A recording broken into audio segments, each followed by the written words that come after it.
Quero cumprimentar a toda a igreja com a graça e a paz de Jesus. Bom dia, meus irmãos. Espero que todos estejam bem. Esse calor, não, que tem sol, mas está frio. Nós vamos meditar a respeito de Lucas 16, dos versículos 1 aos versículos 14. Desculpa, até o versículo 15. Então, Lucas 16, de 1 a 15, que conta uma história e faz um contraste entre um malandro e os filhos da luz. Malandro, na cultura brasileira, é algo muito conhecido. Muitas vezes colocado assim como uma coisa muito ruim, porque malandro, afinal de contas, é alguém que passa a perna nos outros, é alguém que busca dar aquele jeitinho traiçoeiro, é aquele em quem você não pode confiar. Mas, ao mesmo tempo, a figura do malandro também ela é elogiada na cultura brasileira. Nós temos uma famosa música do Bezerra da Silva, malandro é malandro e mané é mané, compadre. Então, alguns irmãos, eu creio que nem todos, porque os irmãos não conhecem muito esse tipo de música, esse tipo de letra e canção, mas tem essa outra música mais conhecida, principalmente da minha geração, Eu Só Peço a Deus um pouco de malandragem, que é da Cássia Eller. Então, a ideia do malandro e da malandragem é algo que na cultura brasileira, ao mesmo tempo que tem um certo desprezo, porque afinal de contas ninguém quer ser considerado assim um malandro, uma pessoa desonesta, uma pessoa que trai os outros, mas também existe um certo elogio, principalmente por causa da figura do famoso jogador, que inclusive ficou ainda mais conhecido aí com a série Brasil 70, sobre a Copa de 70, que é o Gerson, o canhotinha de ouro. Era ele que era o canhotinho de ouro, certo, pastor? Então, o pastor Neto que conhece muito bem a respeito da Copa de 70, só que o Gerson ficou famoso pela frase, uma propaganda que ele fez, que ele falava que o meu negócio é sempre tirar vantagem. Eu preciso levar vantagem em tudo. Então, isso é outra coisa que está no imaginário brasileiro, de tirar vantagem em toda e qualquer situação. Por isso que essa figura do malandro, às vezes, na nossa cultura, ela tem essa ambiguidade. Ela é considerada algo ruim, negativo, mas, ao mesmo tempo, também é algo elogiado. E tem algumas características que a gente fala, puxa, acho que um pouco de malandragem aqui e ali não vai fazer mal, inclusive pode até me beneficiar, inclusive pode beneficiar até a sociedade.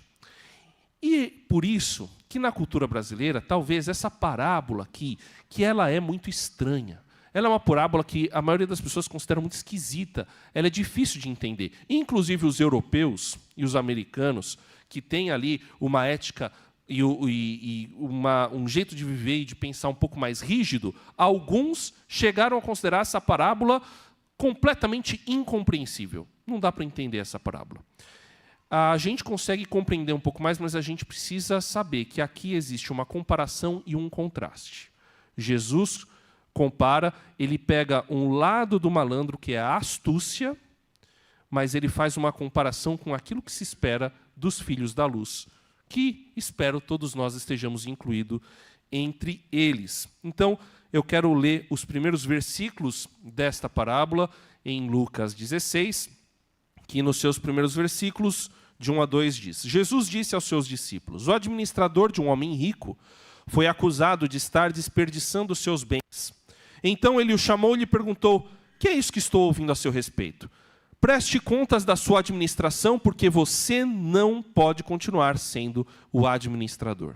Senhor, nosso Deus amado, nós te agradecemos pela tua palavra, porque ela é viva, ela é eficaz, ela é poderosa para falar aos nossos corações. Por isso nós pedimos que a tua palavra fale aos nossos corações e que todos os corações aqui estejam abertos para ouvir e sermos transformados. Em nome de Jesus, amém.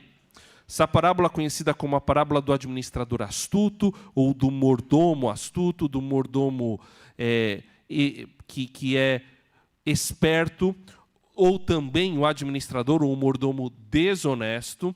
Essa parábola Jesus conta para os seus discípulos. Então, o cenário que tem aqui é Jesus abrindo essa história para os seus discípulos. E aí a gente precisa entender o que é uma parábola. Nós estamos, nos domingos de manhã, numa série de pregações sobre parábolas. Já falamos sobre algumas parábolas aqui. E esta parábola do administrador astuto vem numa leva de parábolas que está no Evangelho de Lucas. As parábolas são comuns a todos os evangelhos. Nos evangelhos sinóticos, elas têm características mais parecidas. Os sinóticos são Mateus, Marcos e Lucas, que são evangelhos assim que seguem mais ou menos uma mesma narrativa. O evangelho de João ele já tem muitas diferenças, todos são palavra de Deus, todos são verdade, mas o evangelho de João ele tem um propósito, ele traz algumas diferenças, mas há parábolas no evangelho de João de uma maneira um pouquinho diferente. Agora, há nos evangelhos, normalmente, coleções de parábolas concentradas em alguns pontos. O evangelho de Lucas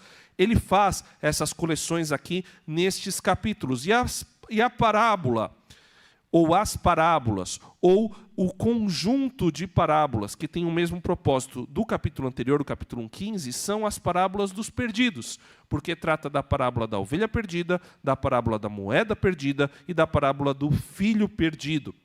São parábolas muito conhecidas. Jesus está ressaltando o fato de que aquele que é perdido e é encontrado, a respeito daquele há grande festa no céu, a respeito daquele há grande alegria. E ele estava contrastando um pouco ali a questão dos fariseus terem inveja de Jesus estar na companhia de pecadores.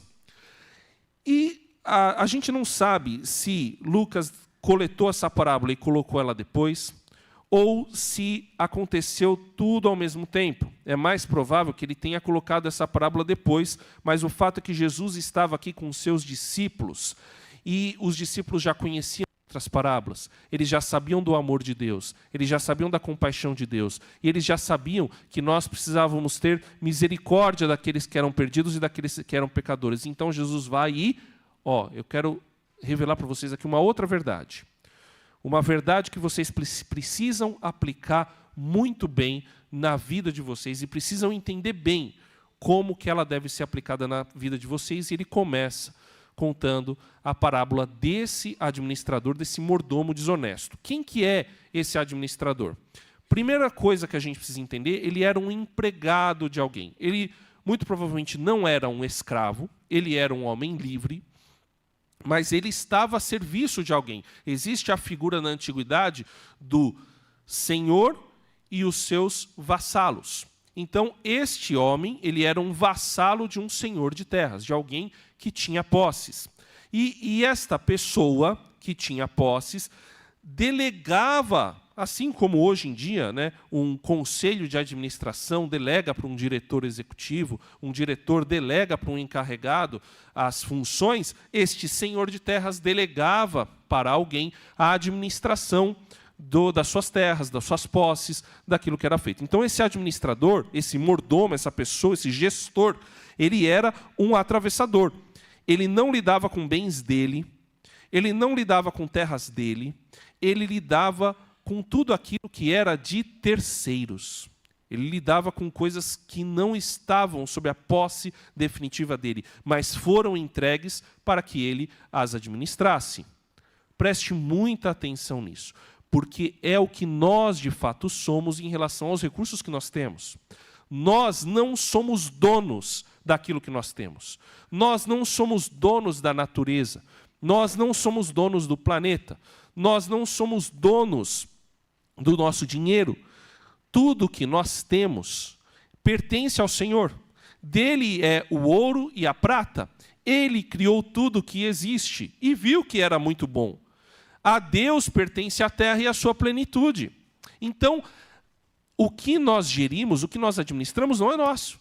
O que nós administramos, o que nós gerimos, foi entregue por Deus para nós. Isso fica muito claro quando a gente lê Gênesis 1, a partir do versículo 26, que o Senhor entregou à humanidade, a Adão e Eva, a macho e a fêmea que ele havia criado, a responsabilidade de cuidar da terra, de cuidar de tudo que existe. Cuidem, dominem sobre tudo que existe, sejam férteis e multipliquem-se.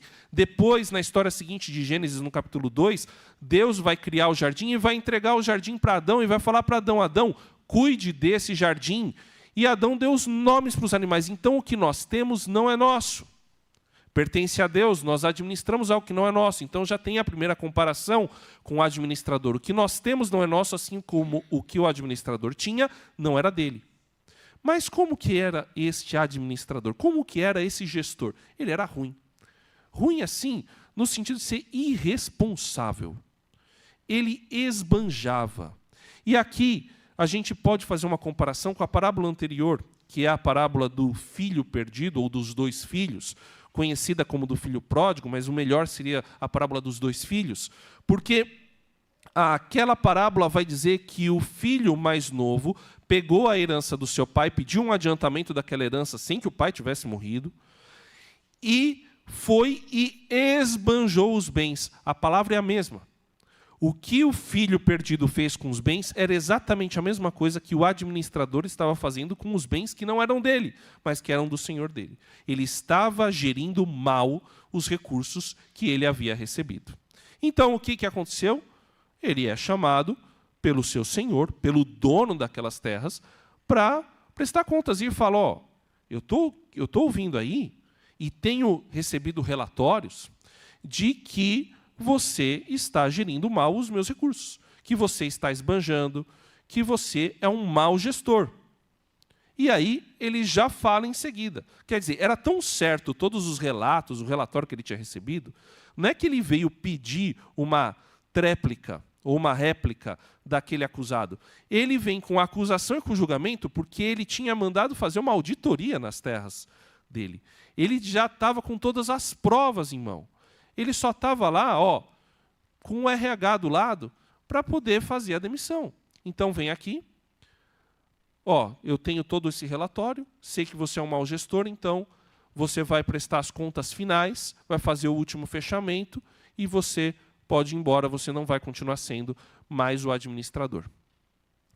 Então, versículo 3, o administrador disse a si mesmo, meu senhor está me despedindo. O que farei? Para cavar eu não tenho força. E eu tenho vergonha de mendigar. Já sei o que vou fazer, para que quando perder o meu emprego aqui, as pessoas me recebam em suas casas. Então, olha, malandro é malandro, né, irmãos? Este homem, ele era tão malandro, ele era tão complicado naquilo que ele fazia na sua gestão, que ele não aceita ser rebaixado. Ele é um gestor, ele é alguém que tem um cargo na comunidade reconhecido, que o pessoal olha e fala, esse daí conseguiu se dar bem com o patrão, chegou lá. E muitos pensavam por méritos próprios, mas o pessoal viu que ele estava errado, fizeram a acusação, ele não tinha como se defender e ele não quer ser rebaixado. Para cavar eu não tenho força. Para cavar para quê? Cavar para plantar, voltar para a terra.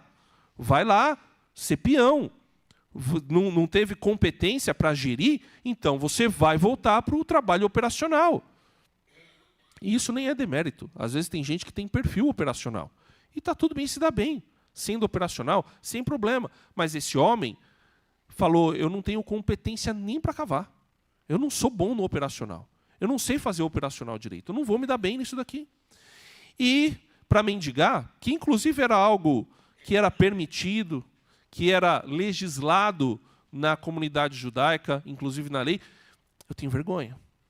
Eu era um gestor e agora eu estou mendigando. Não vai dar certo isso para mim. E então aquele gestor, ele procura, ele vê o problema na frente dele, eu vou ser demitido, eu vou perder meu emprego, eu não quero ir para o operacional e eu não quero levar para a minha vida a vergonha de pedir dinheiro para os outros sem poder oferecer nada em troca. Então ele pensa numa solução. E aqui não é revelado a solução, aqui é revelada o que ele quer com essa solução. Ele quer ser recebido nas casas das pessoas. Ele quer que as pessoas sejam generosas com ele. Ele quer, de alguma maneira, voltar em algum lugar a ter um status semelhante àquele que ele tinha. Então, ele sabe que ele está mal, ele sabe que ele vai ser demitido, ele sabe que para ele a ficha dele vai ficar suja, que ele não vai ter boa referência, então ele quer limpar um pouquinho o que der do nome dele, para que as pessoas possam ser generosas com ele, para que as pessoas possam recebê-lo adequadamente e assim ele não perder tanto assim o status que ele tinha. E aí, ele então executa o plano dele a partir do versículo 5. Então chamou cada um dos devedores do seu senhor. Perguntou ao primeiro, quanto você deve ao meu senhor? 100 potes de azeite, respondeu ele. O administrador lhe disse, tome a sua conta, sente-se depressa, escreva 50. A seguir ele perguntou ao segundo, e você, quanto deve? 100 tonéis de trigo, respondeu ele. Ele lhe disse, toma a sua conta e escreva 80. É acelerado mesmo. Foi rápido mesmo. Por que que a coisa foi tão desse jeito? Ele estava com pressa, porque queria ser demitido. E aí a gente começa a ver essa parábola, começa a precisar entender algumas questões que existem aqui nessa história que Jesus contou. História que tem um objetivo, a parábola sempre tem o objetivo de ensinar. Ela quer ensinar alguma coisa para a gente. Então, ele vem e fala, rápido, vem cá, vamos, rápido, escreve aqui. Ele está com muita pressa, porque a decisão da demissão já havia sido tomada. De fato, ele já estava demitido. Ele só precisava apresentar as contas finais. Ele não tinha tempo. E a notícia ia se espalhar pela comunidade depressa. Então, a atitude que ele precisava tomar era muito urgente. Era logo. Então, ele foi muito ágil, foi muito rápido, chamou o pessoal sem ninguém saber do que ia acontecer e, vou dar um desconto para cada um de vocês aqui. E deu o desconto. Então, nisso aqui, você já deve estar pensando, esse vai se dar pior ainda. Esse cara vai se dar mais mal. Porque ele está dando um desconto em cima daquilo que não é dele. Quando o senhor de terras descobrir, o que é que ele vai fazer com esse cidadão? E aí aqui há dois caminhos que os comentaristas, e eu quero abrir para os irmãos tomaram um bom café da manhã, tenho certeza disso. É de manhã cedinho, a gente precisa usar o cérebro para aquecer, então eu quero dar os dois caminhos para os irmãos principais de interpretação dessa parábola, mas existe um mínimo denominador comum entre eles aqui. Primeiro caminho, existia a proibição na lei judaica de se cobrar juros, chamado de usura. A usura é pecado. Então, com outro irmão, com outro judeu, quando você empresta, você não cobra juros daquele empréstimo. Mas esse jeitinho não é brasileiro, irmãos. Esse jeitinho, vem de tempos. Então, o que a lei dizia? A lei dizia, olha, se tem uma conta que está escrito 50, não pode ser aplicado o juro, qualquer um, nem de 10%, e dizer, foi 50, mas eu devolvi 60. Não, se foi 50, tem que devolver 50. Aí o que os judeus falavam? Eu vou te emprestar 50, mas a gente vai registrar 60. Porque o juro de 10% está embutido. Então não se registrava 50. Não se registrava o valor emprestado. Registrava-se o valor mais os juros. Porque aí pagava-se com os juros. E como o registro estava a 60, então está tudo certo. Né, Senhor? Tudo certinho. Né, Deus? Não é lei. Nem para Deus, era para a lei. A gente registrou, a gente pagou, está tudo resolvido. Isso era, de acordo com comentaristas, uma prática comum. O que é que, nesse caminho de interpretação, o administrador faz? Ele desconta os juros. Ele fala assim, a gente combinou que você deve quanto? 100 potes de azeite. Irmãos, pote não é potinho, é talha, é muita coisa. É muita coisa de azeite. Eu peço perdão, preciso desligar o som do celular. Então, era muita coisa. Aquilo significava que havia um grande olival, do qual este homem que estava devendo era arrendatário.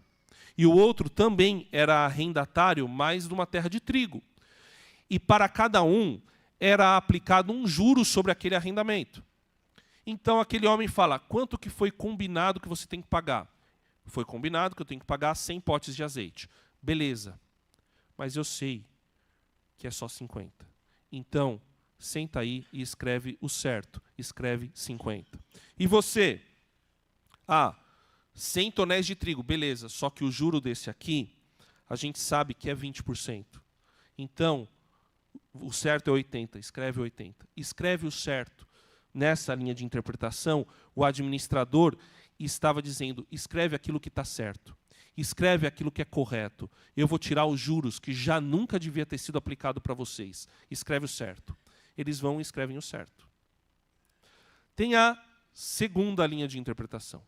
A segunda linha de interpretação entende que essa questão dos juros, da desonestidade, incluiria uma desonestidade por parte do Senhor. Mas o Senhor parece ser alguém bondoso, correto e justo. Então, o que essa segunda linha de interpretação entende que, na verdade, o que esse administrador fez foi aplicar um pequeno golpe no patrão. Por quê? Aquele arrendamento, ele já era definido como algo, como um imposto certo. Ele não era um imposto sobre porcentagem, era um imposto fixo. Não tinha uma alíquota percentual. Ele tinha, olha, pode produzir 200, pode produzir 300, pode produzir 400, o que a gente combinou que você vai pagar é 100. Pronto. O que a gente combinou é tanto. Então, ele está dando um desconto para aquelas pessoas ali. E ele está dando desconto rápido, porque vai passar a impressão que quem deu aquele desconto não foi ele, foi o Senhor. Porque para aqueles arrendatários, quem está fazendo tudo é o Senhor e não o administrador. Então o administrador fez rápido, fez correndo, fez depressa e deu aquele desconto para aquele pessoal. Poxa, beleza, mas por que existe essa diferença de interpretação? Porque na sequência, no versículo 8, é dito, o Senhor elogiou o administrador desonesto porque agiu astutamente. Pois os filhos deste mundo são mais astutos no trato uns com os outros do que os filhos da luz. Por isso, eu digo, usem a riqueza deste mundo ímpio para ganhar amigos, de forma que, quando ela acabar, estes os recebam nas moradas eternas. É esse final que deixa a gente confuso. Por quê? Se aquele... E por isso que tem a questão dos juros, porque aí dá uma aliviada. Ufa! Quer dizer, então, que aquele administrador estava sendo, na verdade, uma pessoa honesta, no fim das contas. Então, o Senhor elogiou o administrador por causa disso. Por quê? Se ele deu o desconto sem o administrador saber, qual seria o correto? O administrador ser morto pelo Senhor. Acontece, irmãos, que se esse Senhor fosse realmente tão cruel e vil, ele tinha matado de primeira. Ele tinha arrancado a cabeça do cara antes, porque ele estava usando os bens daquele senhor inadequadamente. Então, só o fato dele apenas demitir o administrador já mostrava alguma bondade por parte daquele senhor. Então, o administrador, ele teria usado de misericórdia. E assim, ele mostraria para a comunidade que aquele senhor de terras também era misericordioso. Quando o administrador foi misericordioso, ele estava dizendo para a comunidade, o meu senhor é misericordioso também. Então o senhor não poderia fazer nada. Porque se ele fizesse alguma coisa com aquele gestor, ele ia ficar mal na comunidade. Não, peraí. O cara foi misericordioso, você foi misericordioso, agora você está voltando atrás com a sua palavra? Então, o administrador, nessa segunda linha de interpretação, ele teria entendido que foi pego no laço, entendeu o que o gestor fez e falou, parabéns, me deu checkmate. Isso aí, valeu, conseguiu se dar bem, apesar de você ser um malandro. Mas você se deu bem e ainda me deixou bem com a comunidade, porque eu fiquei para a comunidade como sendo um senhor justo. Então você foi muito esperto, parabéns. E no outro lado, se o que ele descontou foi os juros, o senhor fala, não, beleza, agora... Na lei, a gente agiu de maneira correta, você aplicou a honestidade e a verdade, então parabéns. No fim das contas, o mínimo denominador comum é o administrador usou de generosidade. E o Senhor reconheceu que ele foi esperto em sua generosidade para limpar a barra dele e também deixar bem na fita o seu Senhor.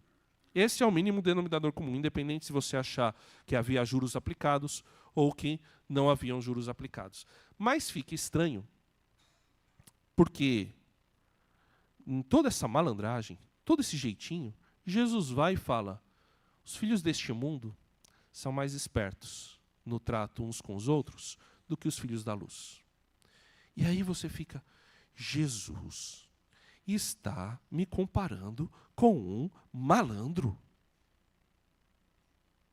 Não pode. Sim. O que Jesus, e vai ficar mais claro daqui para frente, o que Jesus está fazendo é que sim, ele está dizendo que às vezes a gente é tolo com o uso dos nossos recursos, mesmo sendo discípulos de Jesus. E as pessoas do mundo, muitas vezes, são mais sábias no uso dos seus recursos, porque elas sabem ser generosas quando elas precisam receber algo em troca. Elas usam direitinho a fala daquele tal do profeta que viveu no Rio de Janeiro nos anos 70, que dizia: generosidade gera generosidade. O pessoal sabe usar a fórmula direitinho. É só ver o tanto de doação que vem por parte dos ricaços para ter desconto no imposto de renda. É só ver isso. E o crente muitas vezes não consegue ser dizimista. Mas o ricaço, ele dá muito dos bens dele para ter desconto no imposto de renda, para conseguir favor das outras pessoas, para conseguir conquistar o bem dos outros, às vezes sem exigir desconto no imposto de renda, mas ele sabe que vai poder fazer um marketing em cima daquilo. Então, o pessoal desse mundo, que vive nesse mundo secularizado, pessoas que não conhecem a Deus, sabem usar os recursos dela de maneira generosa, de maneira muitas vezes, ao menos para passar uma sensação de honestidade, e muitas vezes nós, que dizemos que somos discípulos de Jesus, que dizemos que somos filhos de Deus, não sabemos fazer isso. Não sabemos usar os recursos adequadamente. Somos muitas vezes avarentos com os recursos que temos, somos muitas vezes egoístas com os recursos que temos, somos muitas vezes desonestos com os recursos que temos. E eu não estou falando só sobre dinheiro e não estou falando só sobre doação para a igreja. Estou falando sobre qualquer coisa. A gente precisa, sim, ser mais esperto, mas com qual objetivo? E aqui vem a diferença. A comparação que Jesus está fazendo é no meio. É a respeito da maneira como se lida com as coisas. O administrador, o gestor, foi generoso e esperto. Qual a maneira que Jesus espera que os filhos da luz tratem os recursos? De maneira generosa e esperta, astuta. Mas para que o gestor fez isso? O gestor fez isso para benefício próprio. E o que Jesus fala? Usem a riqueza deste mundo ímpio. Olha o que ele deixa claro. Primeiro, ele fala que o administrador era desonesto, e depois ele diz que este mundo é ímpio, mau. Para quê? Para ganhar amigos. O que isso significa? Ser interesseiro com os seus recursos? Usar os seus recursos só para que as pessoas gostem de você? Não. De forma que quando ela acabar, eles os recebam nas moradas eternas. Ou seja, invista em pessoas para que elas conheçam o reino de Deus. Invista em pessoas para que elas saibam que Jesus existe. Invista em pessoas para que elas vejam a bondade de Deus ser transmitida através das suas ações para a vida delas. E assim, quando elas são alcançadas por isso, elas podem reconhecer que Jesus é o único e verdadeiro Salvador. E no céu nós estaremos todos juntos. É isso que Jesus está dizendo. Usar a riqueza deste mundo para a missão, usar a riqueza deste mundo para abençoar pessoas, usar a riqueza deste mundo e os recursos que nós temos à disposição para a transformação e não para benefício próprio. Assim, nós estaremos com muitas pessoas nos céus. Olha como Jesus aprofunda isso nos próximos versículos. Versículo 10. Jesus vai dizer: quem é fiel no pouco, também é fiel no muito. E quem é desonesto no pouco, também é desonesto no muito. Assim, se vocês não forem dignos de confiança em lidar com as riquezas deste mundo ímpio, quem confiará as verdadeiras riquezas a vocês? E se vocês não forem dignos de confiança em relação ao que é dos outros, quem lhes dará o que é de vocês? Nenhum servo pode servir a dois senhores, pois odiará a um e amará outro, ou se dedicará a um e desprezará outro. Vocês não podem servir a Deus e ao dinheiro. Presta muita atenção no que Jesus está falando. Os recursos deste mundo, eles devem ser usados e não nos usar. Quando você é um mau gestor nas suas finanças, quando você é um mau empregado, quando você é um mau trabalhador, quando você não sabe administrar direito aquilo que você recebe materialmente, isso mostra que você também é um mau discípulo de Jesus. Isso mostra que você também é um mau servo de Deus. Isso mostra que você não está entendendo nada do que a Bíblia fala. Porque se você abrir em Provérbios, você vai ouvir falar muito sobre sabedoria, inclusive na gestão dos recursos.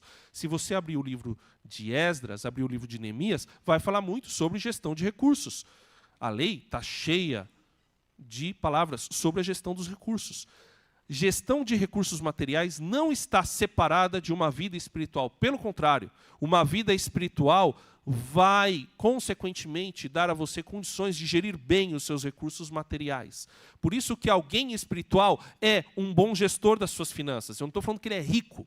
Ele é um bom gestor das suas finanças. Alguém que é espiritual é um bom empregado, é um bom patrão, é um bom trabalhador, é alguém que sabe usar corretamente aquilo que tem, mas sabe usar corretamente aquilo que tem para quê? Para abençoar este mundo e levar a igreja ao cumprimento da sua missão. Não para si mesmo, não para benefício próprio. Por quê? Porque não serve ao dinheiro. E dinheiro aqui, olha a sua Bíblia, olha aqui a sua Bíblia, olha a sua Bíblia. Algumas versões, algumas traduções vão trazer mamon, que é a palavra do grego. Mas mesmo aquelas que trazem dinheiro, o dinheiro começa com o D minúsculo ou com o D maiúsculo? Começa com o D maiúsculo ou minúsculo? Maiúsculo. Versículo 13, vocês não podem servir a Deus e ao dinheiro, com D maiúsculo. Algumas talvez tragam com D minúsculo, mas o certo é com D maiúsculo, porque é mamon e é um Deus, é um demônio. Então, ou você escolhe servir a Deus e ser generoso com os seus recursos para o reino de Deus, ou você escolhe ser egoísta e usar os seus recursos para benefício próprio, que foi o que o administrador astuto, porém desonesto, fez. Jesus, ao mesmo tempo que estabelece uma comparação, estabelece também uma diferença. Vocês devem ser astutos, mas não para benefício próprio. Vocês devem ser astutos porque vocês servem a Deus. E não ao dinheiro, e não a mamon.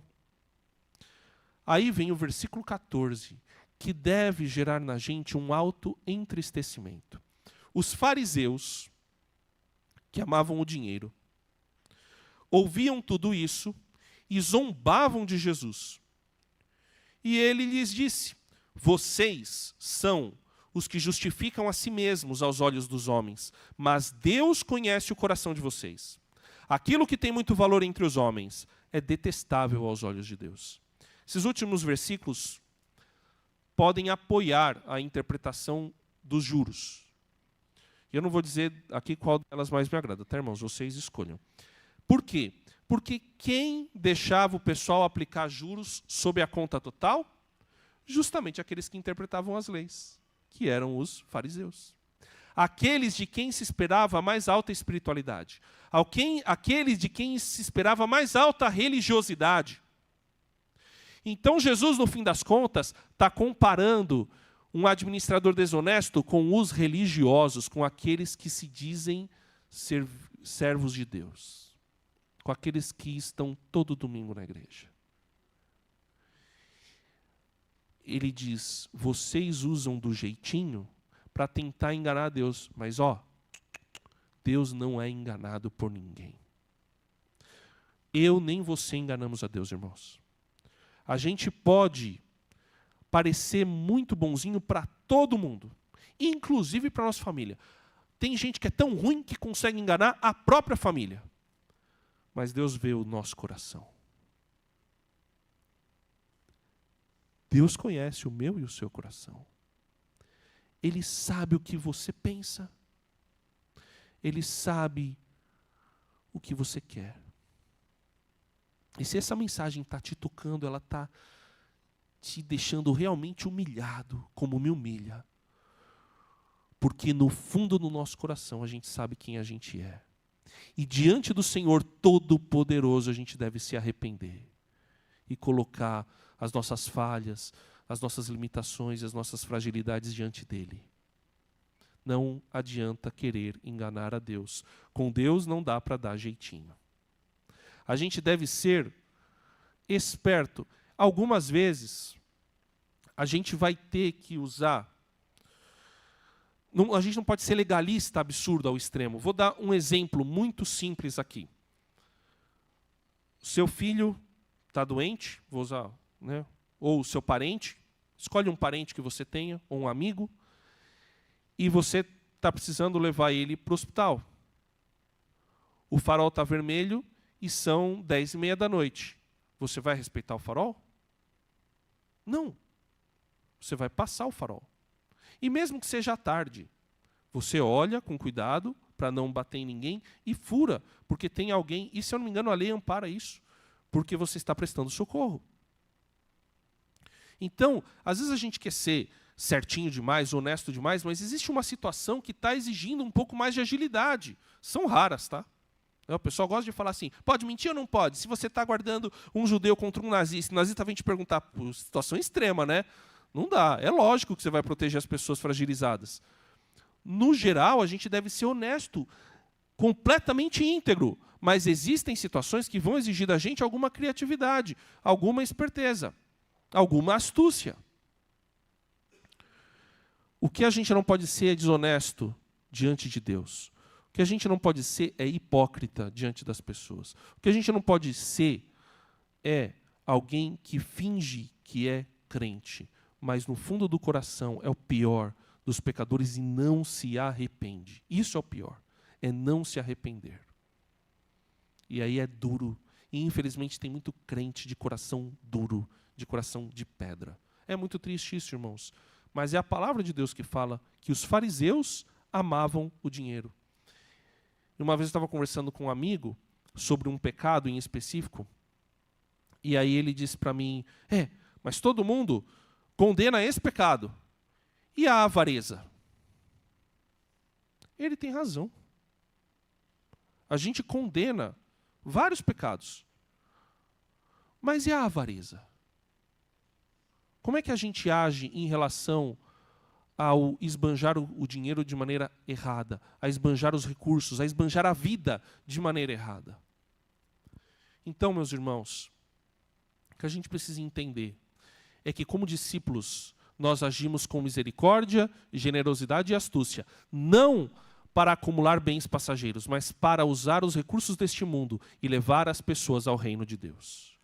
Usar e não ser usado. Nós somos filhos da luz. Nós não somos tolos. Nós não somos bobinhos. Nós somos filhos da luz, filhos de Deus, e temos de Deus a sabedoria do alto, a esperteza dos céus, para saber como usar corretamente os recursos que o Senhor nos deu. O nosso propósito é sermos generosos e investir em pessoas para que tenham suas necessidades supridas, ouçam sobre o reino e deem frutos eternos. Nosso exemplo é Jesus, irmãos. Sabe por quê?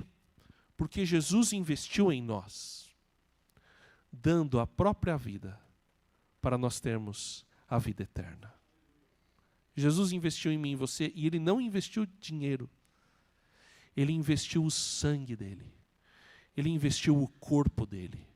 Ele investiu a vida dele para que nós tivéssemos vida.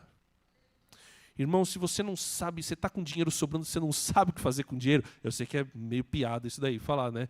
Ainda mais no tempo que a gente está vivendo. Mas você não sabe o que fazer direito com o seu dinheiro, irmão? Seja generoso. Invista no reino de Deus. Mas veja, se você não fizer, o reino de Deus vai ter o suficiente, porque do Senhor pertence o ouro e a prata. Agora, a responsabilidade de fazer foi dada por Deus a você. E mais, não é só responsabilidade não, é o privilégio de participar da obra de Deus foi dado a mim e a você. E a gente é abençoado se a gente participa daquilo que Deus está fazendo no mundo. A gente é abençoado quando nós usamos os nossos recursos, o nosso tempo, a nossa vida em prol das outras pessoas, em prol do reino de Deus. Portanto, vamos pegar este exemplo dos ímpios. Vamos pegar como eles se dedicam, como eles se esforçam, a organização deles, mas aplicar isso e de maneira ainda superior para o reino de Deus, porque nós devemos usar com sabedoria os bens deste mundo para levar pessoas ao reino de Deus e não nos tornarmos escravos do dinheiro. Infelizmente, há muita gente esperta e sábia que é escravo do dinheiro. A escravidão a gente não quer. Com a esperteza a gente pode aprender, mas nós somos servos de Deus e queremos levar a palavra de Deus para as outras pessoas. E nós fazemos isso, lembramos disso e anunciamos isso quando celebramos juntos a ceia do Senhor. O investimento que o Senhor Jesus fez na nossa vida. O investimento que Ele fez neste mundo para reconciliar pessoas com Deus.